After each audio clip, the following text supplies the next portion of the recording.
there's a certain randomness that is, I find unsettling.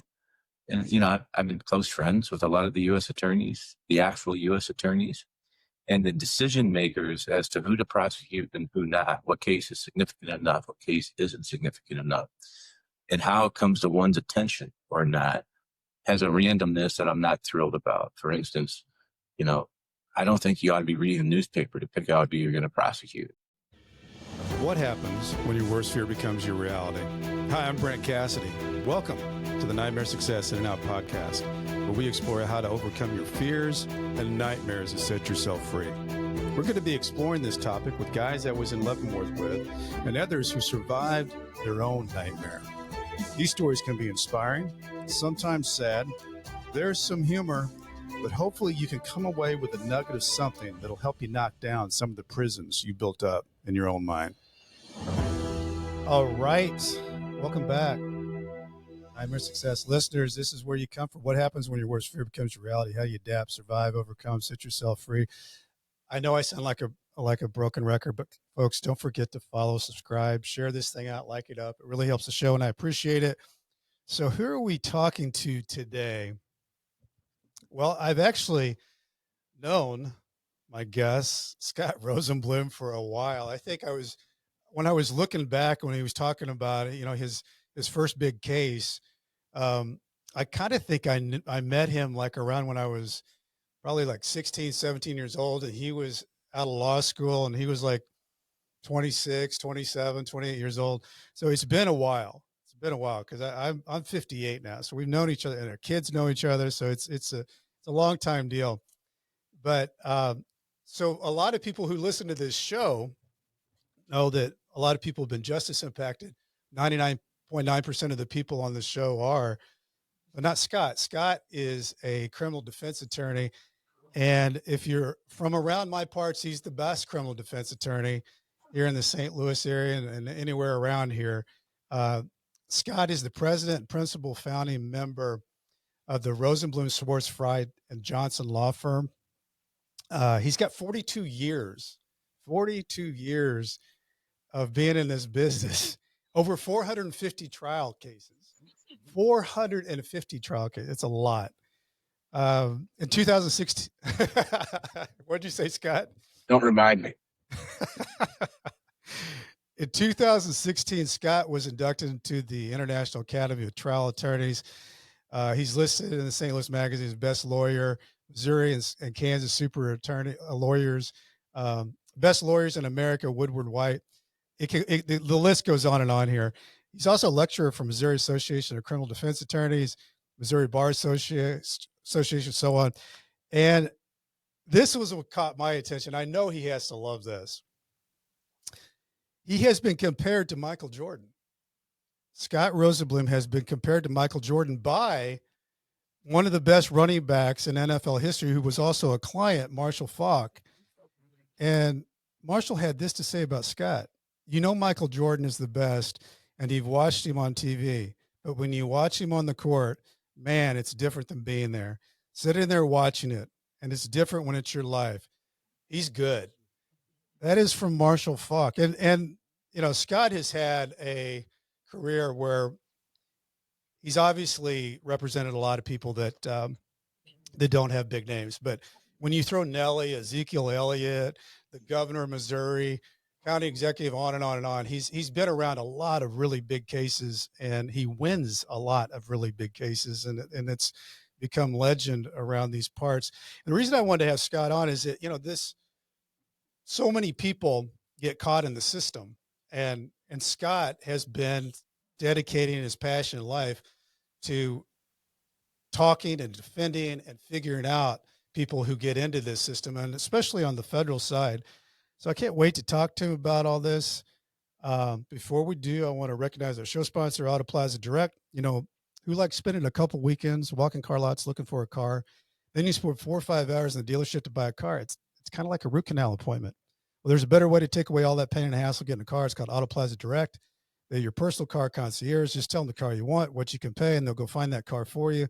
Negotiate your best price, and they also offer you warranties and financing. It's all full service. Go to autoplazadirect.com to get started with your personal car concierge, the new hassle-free way the car buying experience you deserve. Auto Applies Direct. Tell them Brent from Nightmare Success sent you. And folks, check out this book, Doctor Not Guilty, by exonerated psychiatrist and internist Muhammad Ali Rafai. It's a battle cry and blueprint for anyone misjudged by a system that should protect the innocent. The book takes you inside the investigation, the courtroom, and the hard nights when faith and courage remain. You will meet the prosecutors and agents who failed and the physicians, families, and patients who refused to surrender. This book reveals the truth about how power can distort justice, how resilience can truly set you free. Read it, share it, join Dr. Rafai demanding accountability and restoring honor and dignity to medicine and the rule of law. Check it out, Doctor Not Guilty. He was actually, Dr. Rafai was a guest on this show not too long ago. I want to check out that episode. All right. Welcome in, Scott. The Scott Rosenblum. How are you, man?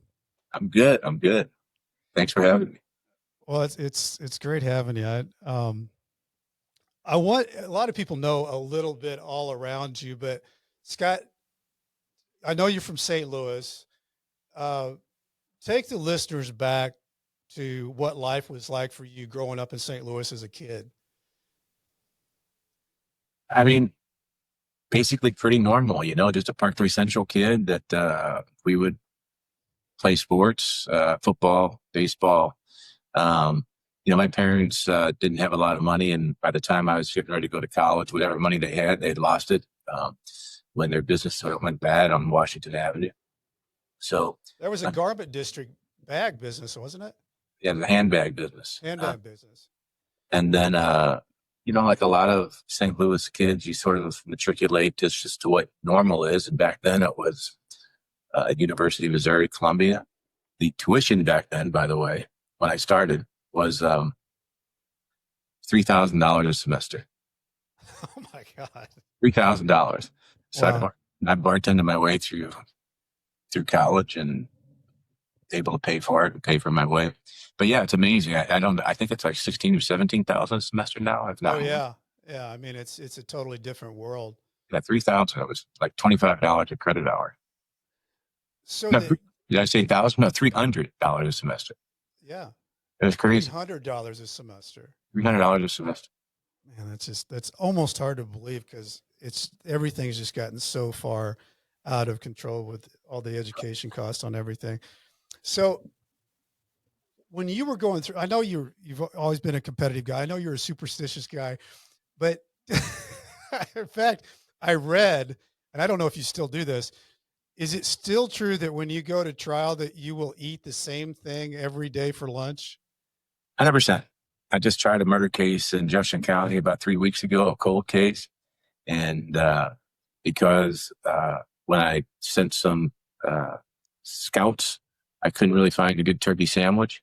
So I had to make sure that I brought my own turkey sandwich. It has to be exactly the same way, mustard on both sides, no cheese. It's horrible, but I've been eating the same thing for 43 years. And that's just the way I do things. I've always done that. I'll never wear red on my chest. I'll never wear a red tie. If I lose the tie that I wore in closing argument, I have to sacrifice it. I cut it off, even if it's expensive.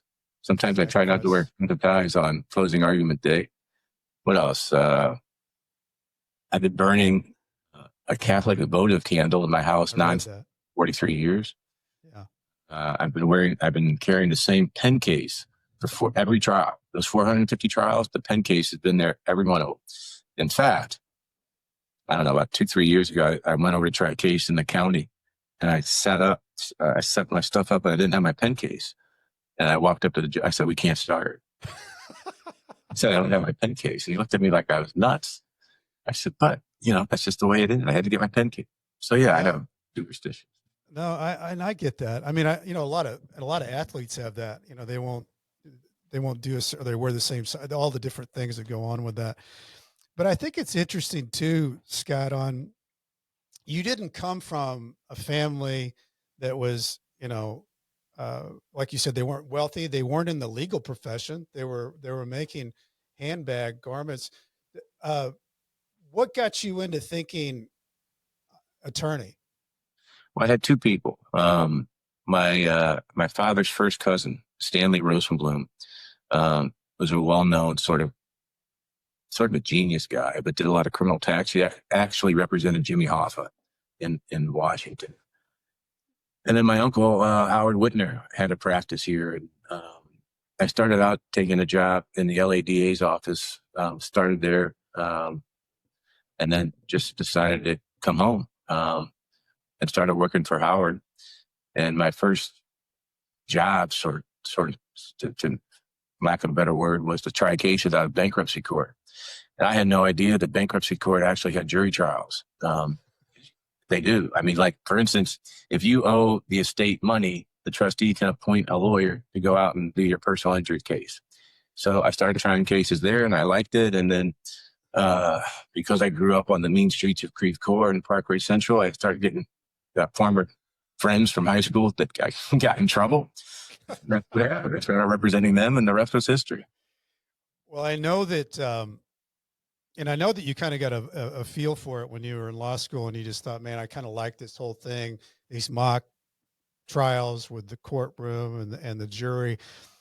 But I do know that there was one case that happened, and you were a young man, 1987, John White, accused of killing a Jennings police officer. Correct. And it was a big case, and he was found not guilty. Correct. And Scott, I'm just wondering, like, first of all, you've got, how old would you been in 1987? I was 1987. I would have been 30. Okay, 30 years old. And I had at that time I had tried maybe one other murder case on assignment. It was a public defender case that could appoint private lawyers. To this day, I have no idea why this family walked in and hired me. No idea. And they walked in. That's what I was going to ask you, is how you got that case. So you don't even know. I mean, it started out as a death penalty case. I had never had a death penalty case. I remember walking in at the courthouse that day for its first appearance, and you could sort of hear all the whispers behind you, like, sort of like, what the hell is this guy doing? Who does he think he is, right? I mean, it was a significant case. And we tried it. There was videotape confession, audio tape confession, a written confession. We were able to establish at one point that the Jennings police officers were basically stopping every African American that would come through the state, come through the city, bring him into the department, rough him up, get him to make a confession, then play the tape. You confess. So now what? Now you might as well tell us. And we got, I don't think they ever meant to send it to us. I mean, the prosecutor was a very up and up guy, Bill Miners, great guy. But we got a bag of discovery, and it contained all the flip sides of these tapes. And all of a sudden we're listening to all these horrific interrogations. So yeah, that's what happened. Then he was found not guilty, and I get hired by the son of one of the highest ranking black police officers at the time, who was accused of death penalty case, who was accused of killing a white St. Louis County officer, Dennis Blackman. After that, all the phone calls I ever got were criminal. It's really something, because, I wonder, like, with that kind of a case, and knowing, this is a big case. I'm a young guy. This guy's put, his life in my hands. Were you thinking while this case was going on, did you think that, hey man, I think I've got a good groove here. I'm doing good. We've got a shot at this. I mean, did you start feeling like, oh yeah, you always feel that way. Always feel that way. And most of the time it bears out. Sometimes you feel that way and the jury returns a verdict against you. You say, wait a second, what did I miss? How'd that happen? Fortunately, I don't have to hear you too often. So those aren't fun. Well, I mean, things change, but I mean, things change for somebody in that world. I mean, it is kind of like sports. You win a big game, you're kind of an underdog, nobody knows who you are. And then, it gets a lot of press. I'm sure you thought, it had to have been going through your mind, hey, this was a big deal. I'm going to get recognized for this, and my life could change from everything I wanted to do. This is my passion. I think it happened more gradually, but yeah, obviously. I mean, the next day when all of a sudden your phone's ringing off the hook, and that's never happened. That hadn't happened to me before. I recognize it sort of gradually. But I never really focused on that. I mean, I truly just love trying cases. And that's how I, when I talk to young lawyers, I said, find your passion. I've never been into advertising. Now, I was fortunate because back when I started trying cases, especially murder cases, there was 2 newspapers, the Globe and the Post, and everything was covered throughout the whole case. So now, these young guys, they're doing all sorts of advertising, on Instagram, on this, on Billboard. And the problem with that is, from talking to the judges, you can get the case, but you don't have the wherewithal to actually be a lawyer, know what to do with the case. And it's sort of, I don't like to see it. Well, because that's one of the things I was going to ask you. Being in 42 years, is that one of the biggest things that you've seen change in your world? Media and the access to the different ways to attract clients, the competitive nature of it. I don't really get involved in that. But yeah, just the whole advertising thing has really changed. And it also, I think, has created less of a collegiality among lawyers, because it's more like, every man for themselves. It's, I don't really get involved in that, but it's sort of sad to see. And Scott, you've got a reputation though of being able to move pretty freely and respected, because you go into war sometimes with the men in blue, Oh yeah. the police, you've got the prosecutors that you've got to work with. And, is that something, like, if you were going to give a young guy that's coming into the business, I'm assuming that one of the things you might tell him is it's the little things that make a difference. And 100. I'll give you an example. Every time I go into a courtroom, especially if I'm unfamiliar in a courtroom, I make it my business first thing to know everybody in that courtroom, who the bailiff is, who the court reporter is, who the court clerk is, and treat them with respect. So many young lawyers all of a sudden think that now that they're a lawyer, makes them better than these people. They have no clue that these people can ruin your life, literally ruin your life. And they're a direct ear to the judge.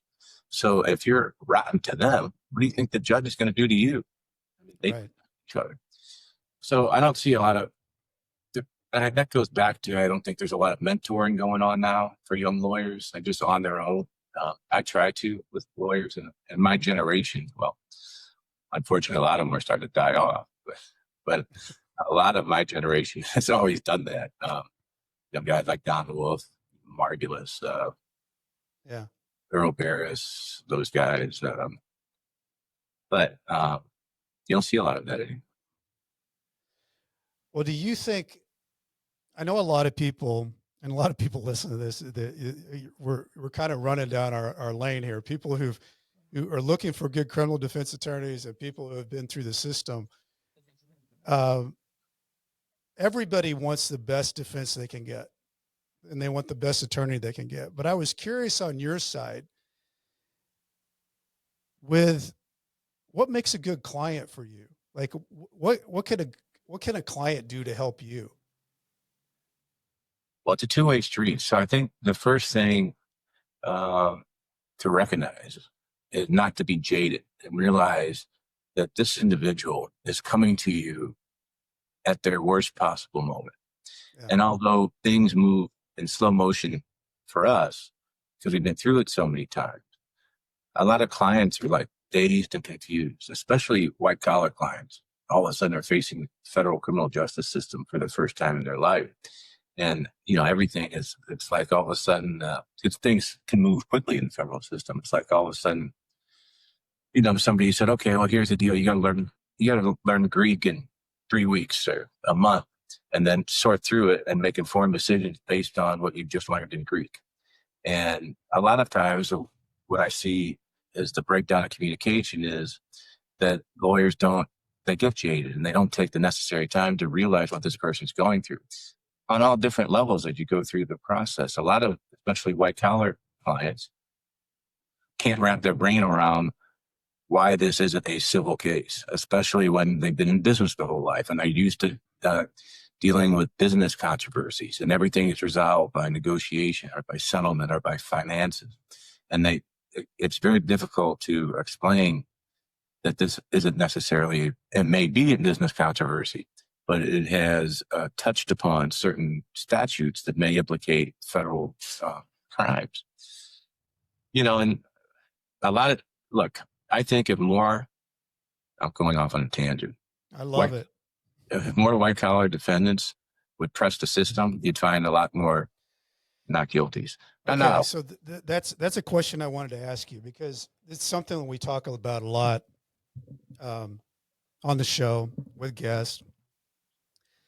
So, there's the crazy thing. I'm only talking about the federal side here, but there's a crazy statistic out there. It can go, some people use 96%, some people use 97%, some 98%. In the federal system, if you're indicted, 96, 97% of the people plea.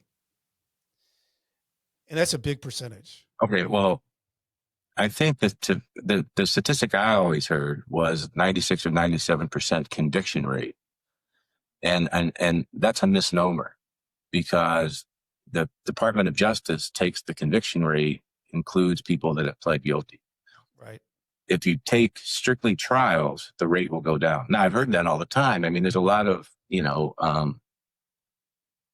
horror stories, so to speak, when a person enters the federal system and they start talking to people, especially if they can't get bond and they're incarcerated and things of that nature. And they like to promote that data. The feds like to promote that data because it dissuades people from going to trial.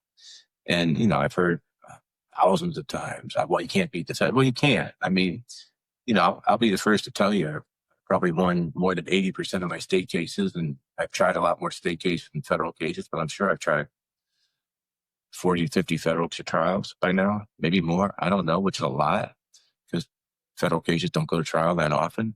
And I'm sure I've won over half, but you got to take the risk, and it takes a certain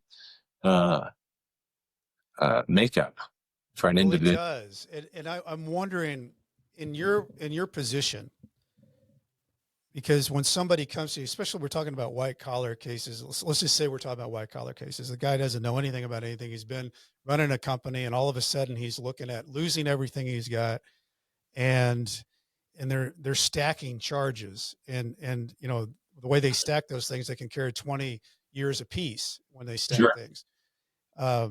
So you could be looking at hundreds of years. But if you know that somebody has a really good case, but this guy is freaked out on this side that he's having everybody say, well, my God, you could go away forever.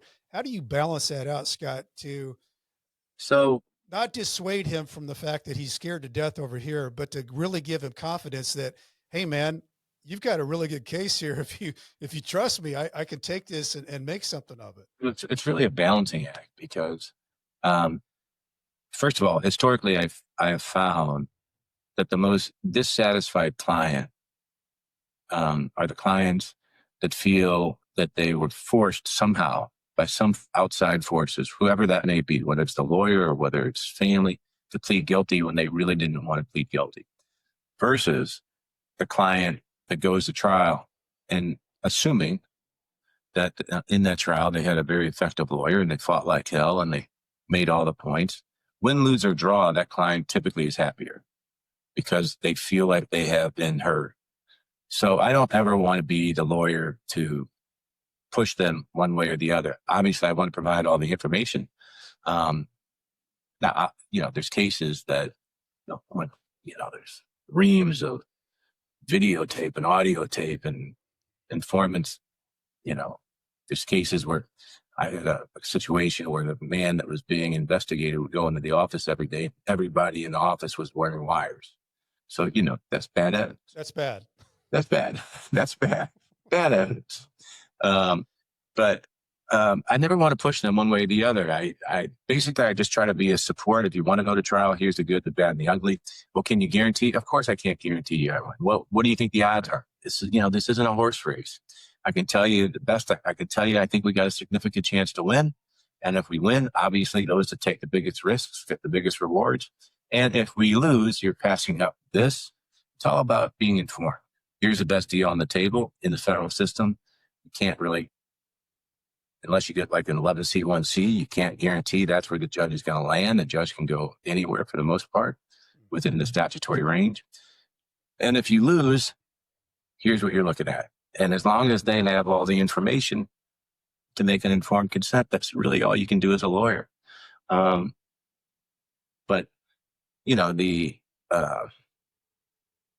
emotions that one goes through with their family, and the, you know, all the things that they're being considered. If I lose, I'm going to be away from my family for this long. What's jail like? You know, a lot of times the only time your freedom has been restricted is, you know, when you had to stay home to take care of the kids, right? They don't know about restricted freedom. So it's a lot to swallow. But they have, you know, it's got to be the individual's choice once they have all the information. Yeah. And I guess that's the point, is once they have all the information. And I mean, I think it would be tough for me as an attorney if I knew somebody was really passing it up.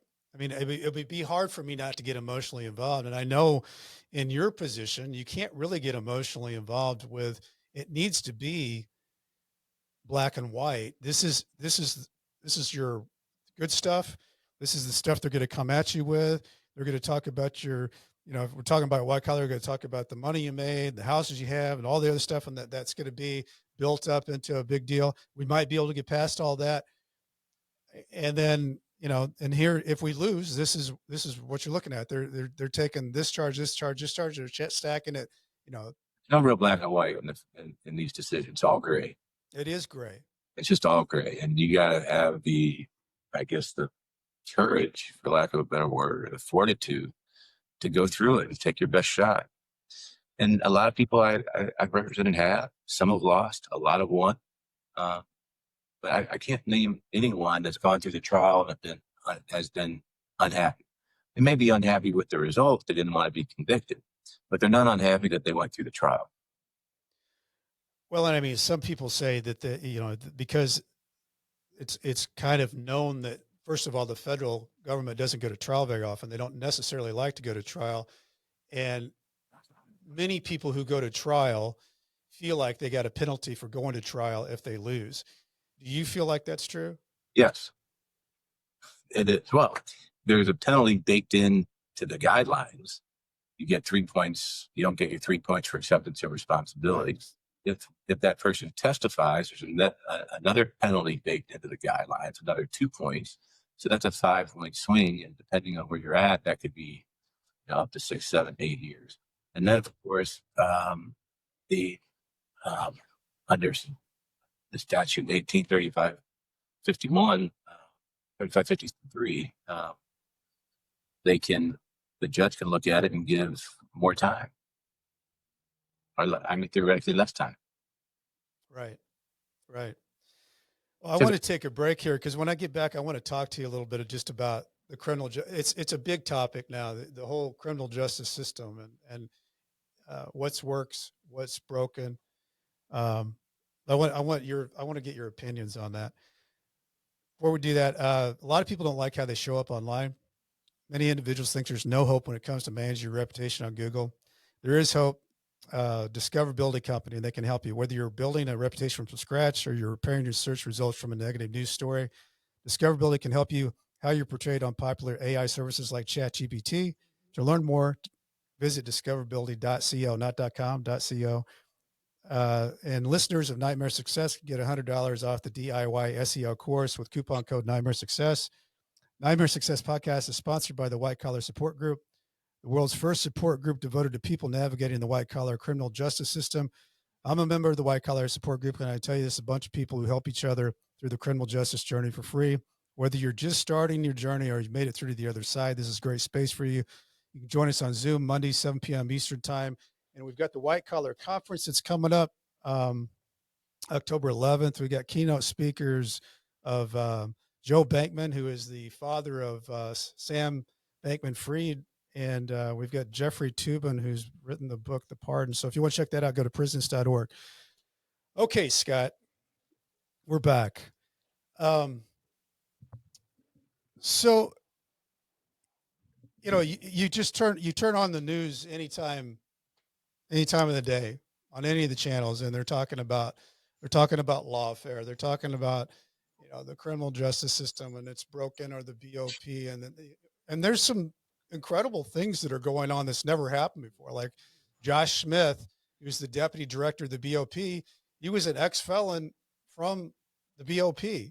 So it's the first time that's ever happened. So there are things that are happening, but I wanted to ask you, Scott, like, being around it for so long, I know that you have opinions on some things that work and don't work. But if you were given a day and a magic wand to say, I'd like to fix the things that I don't like and it would make it better, what would that be? What would I fix? Well, there's a long list. How long do we have? We got a long time. If you want, take it. Uh, I would I would start with the power. Talking about the feds now, at a certain extent, the state. The most power there is in the justice system is the power to choose who you're going to prosecute, how you're going to prosecute, where you're going to prosecute, because there's a lot of inequities. In the state system, where you're going to prosecute can mean the difference between seeking a death penalty or not, literally because of a different border, different state. In the federal system, there's a certain randomness that is, I find, unsettling. And I've been close friends with a lot of the U.S. attorneys, the actual U.S. attorneys, and the decision makers as to who to prosecute and who not, what case is significant enough, what case isn't significant enough, and how it comes to one's attention or not, has a randomness that I'm not thrilled about. For instance, I don't think you ought to be reading a newspaper to pick out who you're going to prosecute. Right. That doesn't right. I think it should start, like all criminal cases, with a victim somewhere, somehow, whether it's a white collar victim or a victim of some sort of violence or something.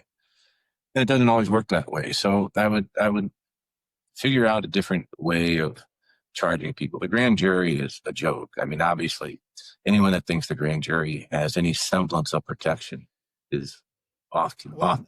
Scott, don't you think a lot of people are confused about what a grand jury is? Because most of the time you think of a regular jury, both the defense attorney and the prosecuting attorney are in there and they're presenting their case, and it's not. They're the prosecutors presenting a case to a jury, and they decide, well, that sounds pretty bad, and that's why the whole thing of you can indict a ham sandwich. You're presenting a side of your story, and that's the story they hear. So a grand jury is simply comprised of 16 to 23 people. Of those people, 12 people have to vote for a true bill. It's a very low standard. It's just more likely than not that a crime has been committed and the person that they're looking at committed the crime. There's no defense lawyer. There's no judge. There's just a prosecutor, typically just offering law enforcement of some sort to outline a narrative.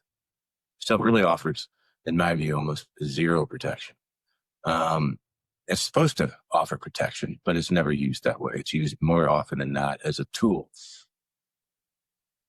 There has been some cases where the grand jury has decided not to true bill, but those are rare. Oftentimes, the grand jury is used as a sort of a protection for the prosecutor when they want a reason not to charge, and they can blame it on the grand jury, because the grand jury 99% of the time is going to do whatever the prosecutor wants. So you are the U.S. attorney.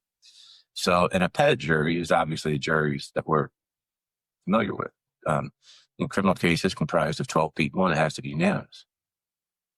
And you go through the process. Whatever evidence is approved to go in, they review it. Witnesses are subjected to cross-examination. There's arguments, and they have to prove the case beyond a reasonable doubt. The government does. Grand juries don't offer much protection. So if you were going to fix the grand jury, would you just allow the Scott Rosenblum in the room? Well, that goes into my first point. There has to be more accountability for how you're making charging decisions. Right. I mean, that's a Right. big problem because there's a lot of people that get swept up that had no business being in that situation. And as goes back to our some of our original points. Once the finger of accusation lands on you, especially when you've never been in the system, I mean, that's frightening. Oh, it's unbelievable. And it frightens everybody around you too. People can get freaked out that that person's got a feather that landed on his head, and all the people that are around or surrounding you get Are freaked we out because, right? yeah, And that's the other point. There's a there's I have met U.S. attorneys, some actual U.S. attorneys, and some line prosecutors that have some recognition of that or some feeling about that. But more often than not, and maybe they shouldn't, I don't know, but there's zero empathy for your client. They did something wrong. My job is to prosecute them. Uh, if they're suffering collateral damage, if they're going to, not be with their kids or their wife or their business, they should have thought about that. It's just very, very black and white, binary, black, white. They did something wrong, like a robot. I got to prosecute them. But they're human beings, and everybody's not the same, and everybody doesn't fit into a box. There's not enough of that area, those boxes that you can really maneuver in the federal system more now than ever, to a certain extent, depending on the mandatory minimum sentences. But I don't think there's much understanding from the prosecution side. I like yeah, to be quite trying to be understanding from the victim side. I do. I mean, when I hear my client's side, when I'm going through what this process is going to be like, I always make sure they understand that you're going to hear it from some victims, and it's going to be there's going to be a lot of anguish. And oftentimes in white collar cases, the victim's allocution can be a lot more painful than even in violent cases. I mean, when you hear, cases hypothetically where, not hypothetically, where potentially like a money manager has stolen money from some of their longtime clients, especially elderly people. And they're up there telling the judge that I trusted every dime I had with this individual.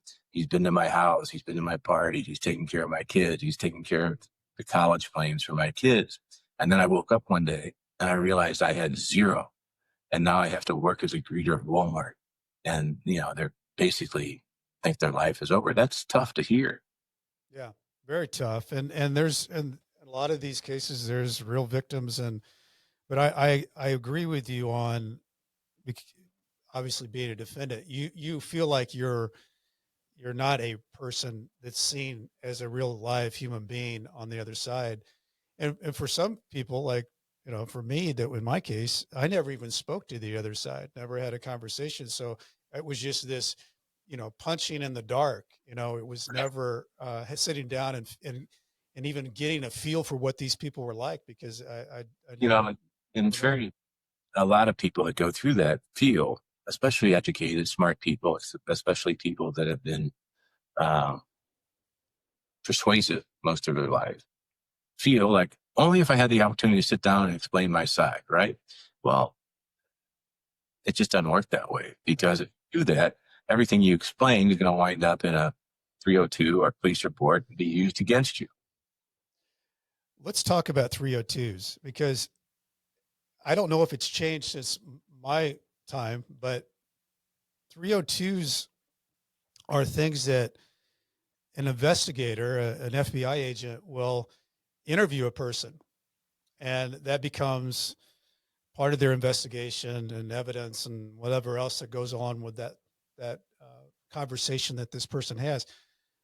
What I find fascinating about 302s is they're not recorded, and and and there can be, a charge against you if you've taken a 302, and in your person in this case, a 302 could actually turn out that you've misrepresented or stated the facts, or whatever they say that you've said in this 302, that you've lied to a government official.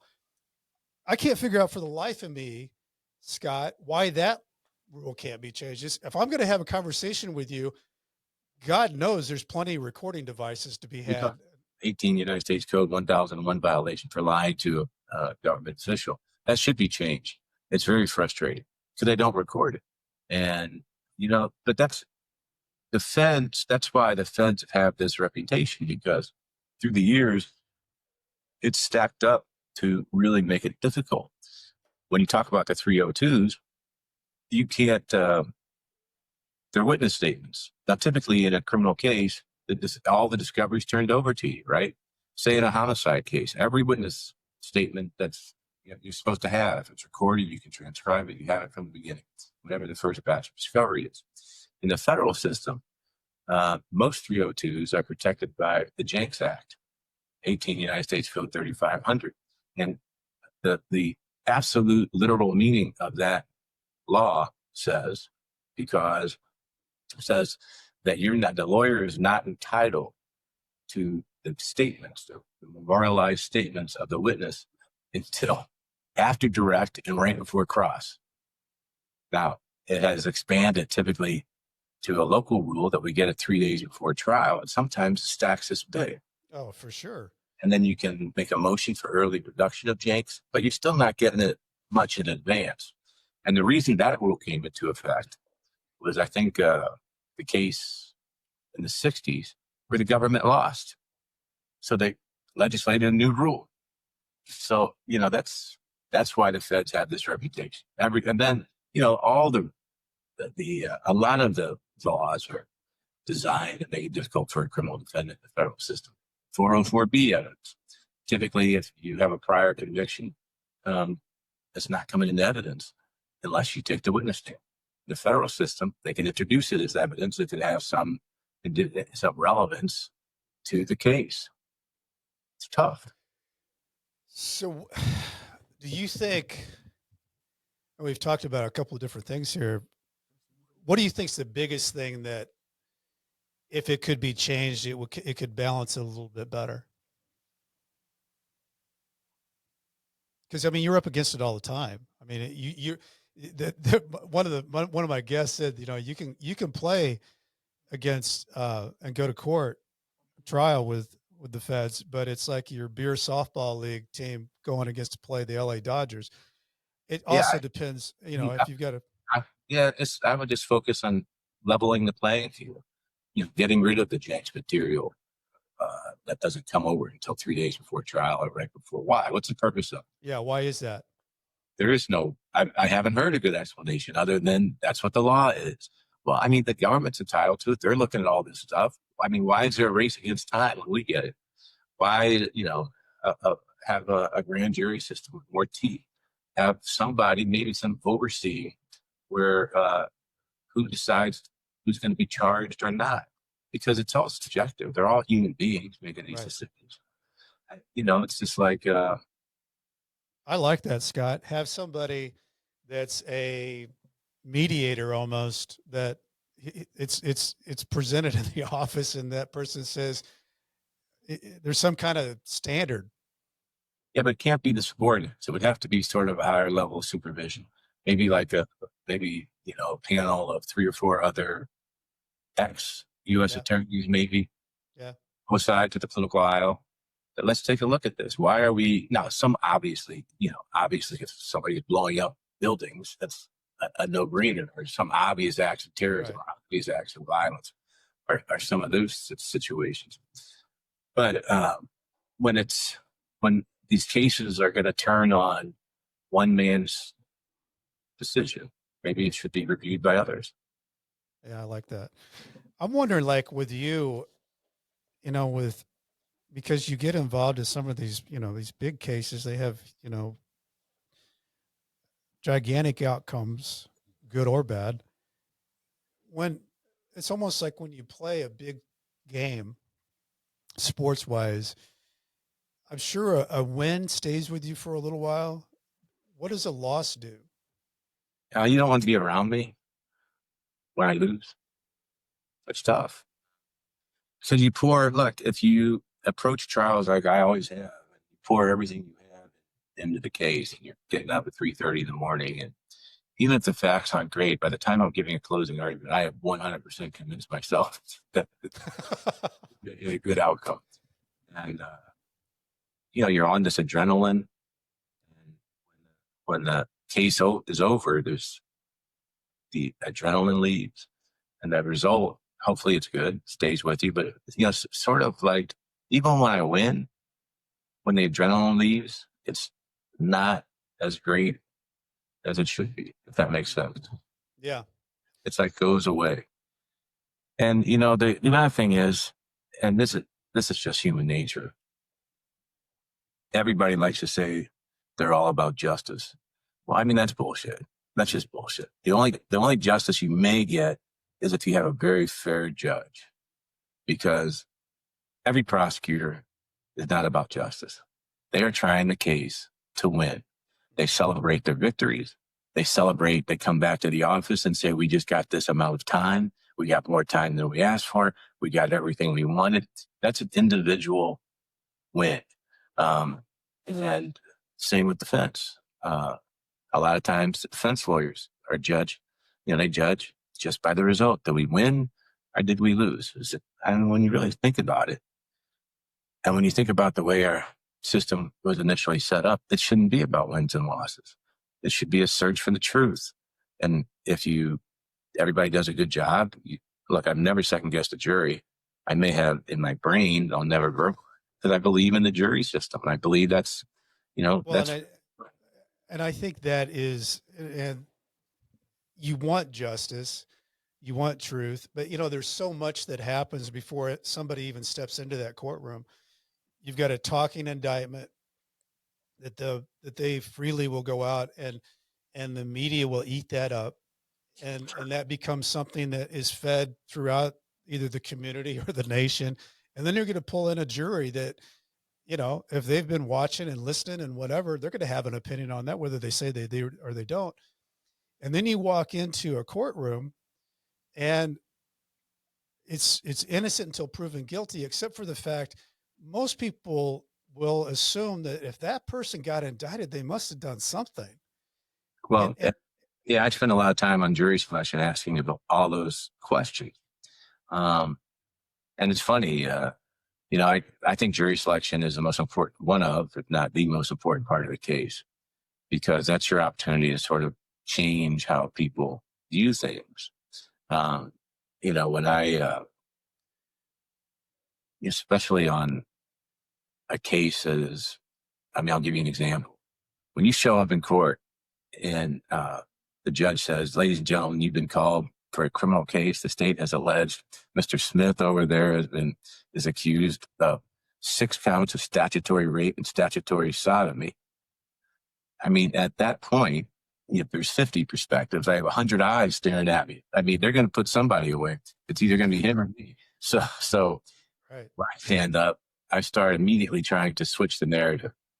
And I'll just address things straight on. I'll say, look, I looked at y'all's eyes. I know that y'all stared at me and stared at my client and had all these different thoughts. Would you agree with me that, yeah, it's awful? And this is an awful crime. We can all agree that statutory sodomy, statutory rape is just an awful crime. We also agree that's equally awful to be charged with such crimes and be innocent. And then you start getting people in the conversation. Have you known people that have gone through it? They still have to deal with the stigma, but this is their only point or their only chance to exonerate their name of these awful charges. And you start hammering that. No, I think that's such a great point, because I think it's something that's so overlooked is that jury selection. It's usually like it's hurried that somebody's, we got to get this going so we can get the trial going. But that's another point of contention that I have. When judges want to, chop, chop, chop and hurry, where are they going? I mean, if they're not doing that, what are they doing? They're paid to be a judge. Why do we have to hurry? Why do you're only going to get 15 minutes for jury selection. You're only going to get 20 minutes for this or 45 minutes for this. Why is that? Where's the fire? Right. Where do they have? Especially in the federal system, there's not that many that go to trial. So let's enjoy this. Let's get the whole full meal deal here. Full hearing. I mean, why is everybody rushing? I mean, I got a guy sitting here whose life is on the line. Right. An extra 5 minutes is going to be the worst thing that ever happened. Come on. I would actually go. I've gone to judges in the federal system because they like to give you time limits. And I said, look, let me negotiate with you. You said a half hour for jury selection. Give me 45 minutes and take 15 minutes away in my opening statement. And, sometimes I can get that done and then they forget about it and I do the opening the way I want to anyway. But I've been known to negotiate time. Does it feel, because Scott, you're at the point now, you don't have to do any more trials. You're doing it because you like to do it. You still like the passion, the competitive juice that you get. Yeah. I don't have any hobbies. I still love it. Yeah. Well, But golf. Yeah. Do you golf? No, I'm terrible. Okay. All right. Well, that would be something that would take up time. And I know you've got 4 kids and you've got a place down in Florida and time is valuable, especially when you get to a certain age. I mean, that's what I feel is that, but where you are now, it's got to be because you were naming off people, known people in the business that you looked up to. Do you have guys calling you saying, hey, if I could just talk to Scott Rosenblum, maybe I could figure all the time. And I always give him time. Yeah. I have people call on at least once a week. Can you help me with jury selection? Can you help me with this? What's your thought on this theory of the case? That. Yeah. Well, you're at that point. And how far do you think you're going to go? I mean, you're what, 68 now? I'm 10 years older than you. Yeah. You're 10 years older than me. So much more handsome than me. That's annoying. Well, one of the things that they said was from the office, when I was in the office, they said, make sure you ask Scott what it's like to always be the best looking guy in the room. I'm not anymore. How long are we going to go?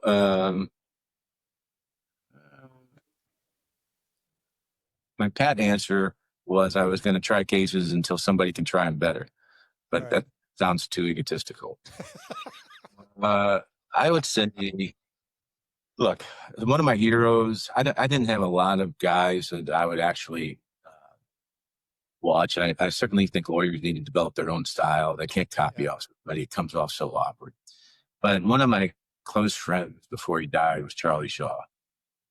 And in fairness, legend in the field. He was a great trial lawyer. Now, he was trying cases in the days when they didn't have as much discovery. So, I mean, he had his knack, but he tried cases until he was well into his 80s. And I was watching one of his last cases, and there was a group of public defenders sitting behind me, and they were sort of ridiculing him. Like they came to watch Charlie Shaw, and they were saying, "This can't be." Yeah, it's kind of like an old boxer. Yeah, and I won this guy's forgotten more than you guys will ever know. So I certainly don't want to be like the last days of Charlie Shaw. I got that one down on that side. Yeah. And I rely on people around me, honestly, to just watch me try a lot of cases, like, all the lawyers in my office. And that's your niece, right? Yeah. Allie. Yeah. Allie. To say, you're not as good as you used to be. And that will never sit well with me. If I'm not as good as I used to be, I got to quit. I may hang out and be like some sort of master Yoda and give advice. Yeah. Allie watched me try a case for the first time when she was here. And she came up to me afterwards and she said, God, now I finally know what all the hoopla was about. I said, what'd you think? I was just some schmuck. I mean, come on. You think I've been for 2 years or 43 years on a wing and a prayer? I mean, there has to be some substance, right? I love that. Now I see it. Yeah, now I see it. And she was like amazed. I said, okay, well, see, there's some substance. But,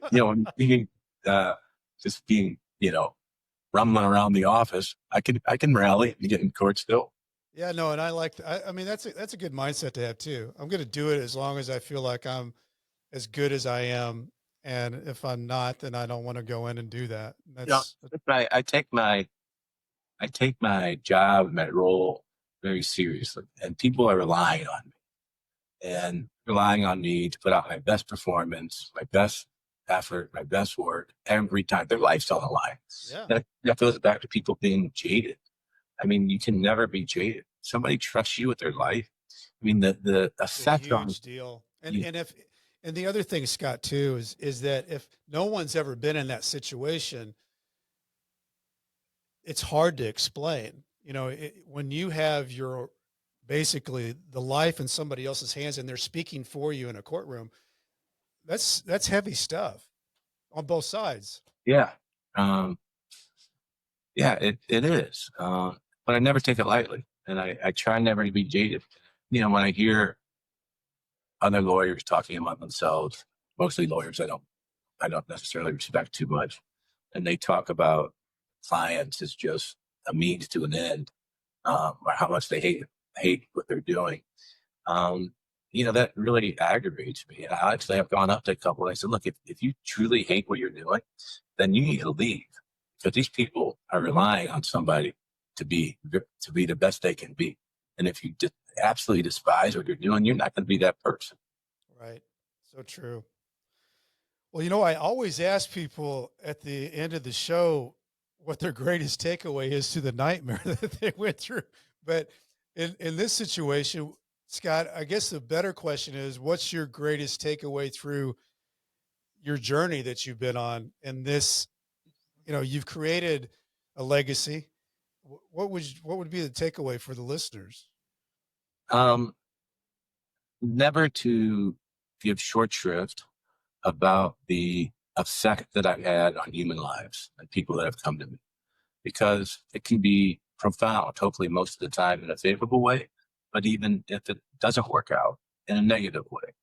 And it's life changing. And it's no different to me than a surgeon that can remove cancer. I mean, people come to me, it's like, they have cancer. Can you help me? Yeah. Can you diagnose it, cut it out? I'll do the best I can, but you can't ever forget why these clients, these human beings and their family, are sitting across from you and trusting you with their life to give them back their life. And, it's all the way from, I've tried 7 death penalty cases. I don't think I'll ever try another one again. It's too much. And fortunately, there's not many around. But even over 100 murder cases, if you lose, they go away forever. They die in the penitentiary, or not guilty, they walk out with it. That's a big way. But all the way down to, a white collar case where the government's saying, okay, just give him a year and a day. He's going to serve 10 months. Great. Except let's talk about the parade of horribles that come with that. He is now going from Joe Smith, respected businessman, respected in his community, respected in charities, respected like this, to now a pariah, Joe Smith, as a convicted felon. And that moniker, you will never be Joe Smith without being a convicted felon. Yeah. And I never try to lose sight of that. That's such a good point. Cause it's one of those things, Scott, as you know, there's so many barriers to people when they get out for reentry. And there's just a lot of laws. There's 44,000 laws on the books that make it legal, to discriminate against, ex-felons. But it's not impossible. It's just something that you're going to wear around your neck the rest of your life. And it's so good to hear from your side, is that you don't take any of that for granted, because it's such a big deal. A year and a day, the guy got a year and a day, but everything around him changed. Everything. Yeah. Even to the point, to try to get a loan, go to the bank loan, all the little things, right? All the little things. His life as he once knew it, or her life as she once knew it, will never be the same. It's so true. It's such a good takeaway, man. I've enjoyed this interview. I think we covered a lot of ground here. It's good stuff. I want to give a shout out to Homestead Financial. Lets me use this podcast room, all the fancy lights and cameras. And if you got home mortgage needs out there, Greg Gaftiev is your guy. He knows all that stuff.